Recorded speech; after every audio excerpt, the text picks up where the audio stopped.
In today's video, I chatted with 3 personal finance and investing experts to get their take on debt. Okay, so sorry for the corny intro. So I know debt can be a topic that stirs up strong emotions, but after hearing these experts dive deeper into this topic, there is much to learn from this video. In this video, you'll learn how debt can be a tool to actually help you reach your goals faster, how to think about debt from a psychological standpoint, and also understand why so many people fall into the consumer debt trap and how to get out of it. Stay tuned. Let's talk about the elephant in the room for some people. Let's talk about debt, okay? So there's different types of debt. What are your thoughts on debt in general? Debt is a financial tool that is a pretty powerful tool. And so if you use it well, it can grow your wealth. Like that's the first and foremost, the way I see it. Use the tool, but then just like any good tool in a toolbox, at some point, I think there's a time to put it back in the toolbox. It's a great tool to have. That's my honest opinion. But if you use it incorrectly, it could bite you in the butt real fast. That's my simple definition of debt. If you're not careful, it can screw you up pretty good. For me, debt has always felt like one of those things that is something on my shoulder that I wanted to get rid of. And that's just a personal preference. So people have different feelings about debt. For me, it became a driving force when I became a parent to say, how can I eliminate this debt, give myself less stress, give myself more time with my family and my daughter who's coming into this world. And it almost became, how can I just get rid of this stuff to help us have a better life? Are you completely debt averse, or do you feel like there's times to use debt? Personally, I do like being debt free. I would just say I know myself, and I know that I would get stressed, and I know that it would be something that would just weigh on my shoulders and on my mind, and it's just not something that is important to me. That's also the same reason I like investing in simple things like simple low-cost index funds versus, day trading. That's just not something that I want to do in my life right now. The only debt that I do take out is mortgage. So right now on my balance sheet is only the mortgage is the only debt that I have.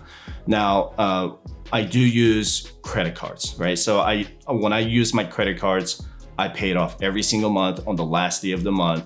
And I know what I'm using it for. I don't blindly use it. I use it because of the rewards and benefits they come with. If it ever comes down to it and say I can't pay off my credit cards anymore, that is the day that I stop using credit cards altogether and figure out what's going on. So how can individuals differentiate between quote unquote good debt and bad debt? How do you classify that in your mind? It might have been Kiyosaki or somebody who said this, like bad debt takes money from your pocket, good debt puts money into your pocket. Good debt is something that you're taking out that is going to appreciate in time. So for example, you're taking out a mortgage, let's say a 30-year mortgage that you know your house is going to appreciate over time. So your debt becomes cheaper with inflation.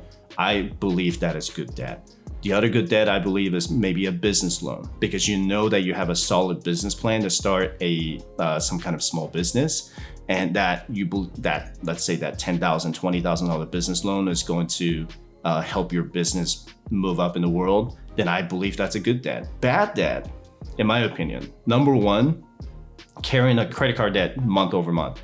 That immediately becomes a bad debt because now you're paying 25-30% in interest month over month. And number two, in my opinion, will be a car loan. I think car loans are by far the second worst debt behind credit cards, because vehicles depreciate so fast. You're taking out a loan, let's say 8% car loan, for something that depreciates 15 to 20% annually. Yeah, it's a double compounding effect. It's the depreciation and the interest on the loan.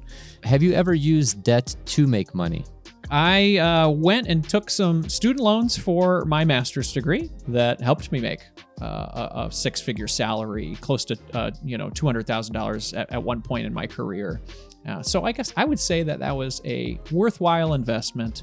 When I first started in real estate investing, I had these big $150,000, $200,000 houses at the time. Those houses would now be worth $300,000 or $400,000, but we were buying them at really good prices. Like we found foreclosure properties, fixer-uppers, and I had $1,000 in the bank. Like I literally couldn't buy a car. I couldn't buy, I was living in the spare bedroom of my friend's house. Like you have to take a risk in anything. You have to take a chance, but the debt on that property, the risk was what made the money, and that catapulted or that compounded into the next deal and the next deal and the next deal. So it started the engine for the whole thing. Why do you think so many people fall into a debt trap to begin with? It's not keeping track of their expenses. Something unexpected happens and they have no rainy day fund, no emergency fund, and then they end up taking out more debt, credit cards or loan, to pay for those expenses. I think life happens. I think it's easy to think in the short term and not the long term, maybe. I think long-term thinking is the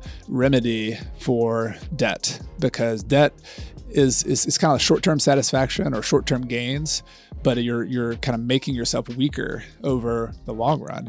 Not make any sacrifice now, kind of get what I want now in order to not have to make those tough decisions now. And I know that life happens, and I don't want to judge people's decisions because there's health issues, there's things that happen, there's real things that happen.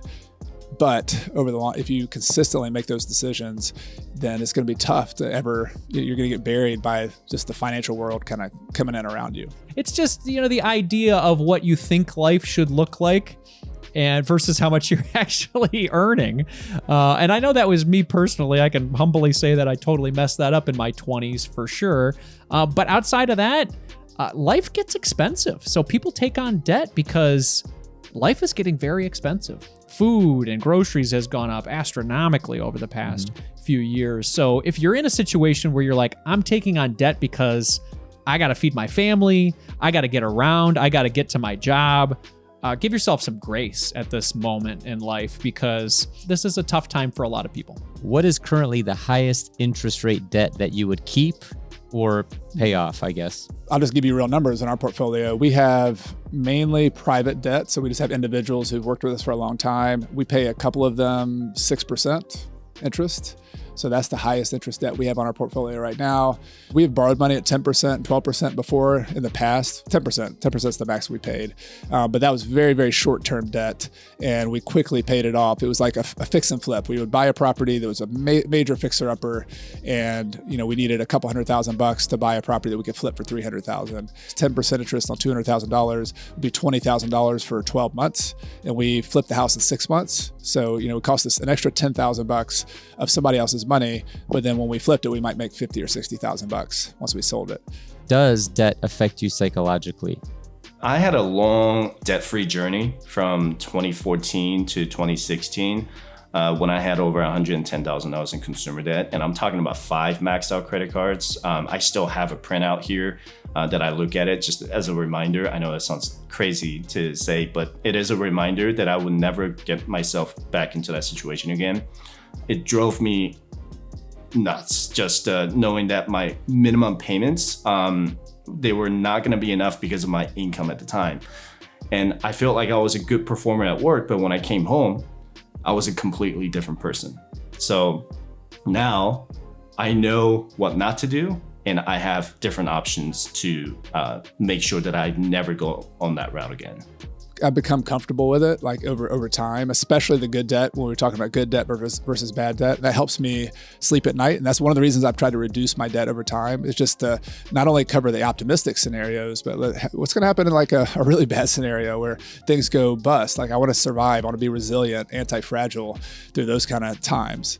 And so I think there's a healthy fear. I think it's okay to fear debt. And that fear leads you to make decisions that are not just rose-colored glasses. So say you do go down that debt trap or that debt rabbit hole, what strategies can individuals use to manage or reduce their debt effectively? Do you have any that you use, or was it just nose to the grindstone, let's just pay this off? We ended up living on about half of what we brought in. Now, that's not everybody's situation. So what can you do to increase your income to make the situation a lot easier? Because yeah, you can lower your expenses, but you can only do that so much before you start feeling that nasty pinch of life. So whether that is side hustling, which my wife and I both did during that time, or, taking advantage of things like overtime. Sometimes in order to get ourselves out of a tough situation, we would just simply look around our house and say, what has value here that we don't actually use or need? And then we just sell it on Facebook Marketplace or eBay. You can turn your trash into cash, which is a great way for people to get some extra quick money during a tough time.